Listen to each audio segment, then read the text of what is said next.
ఏ బాటైనా పర్వాలేదంట, సమయంతో సాగటమే మన సింపుల్ సిద్ధాంతం.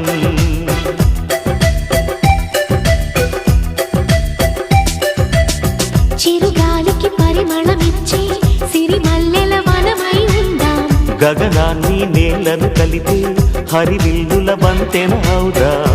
ఆనందం అంటే అర్థం మనమందా, ప్రతి పూట పాటై సాగే హుషారు సరిగమలో. ఎన్నో ఎన్నో రాగాలుండే సంగీతం కాదా, చల్లకి నవ్వుల కేరింత.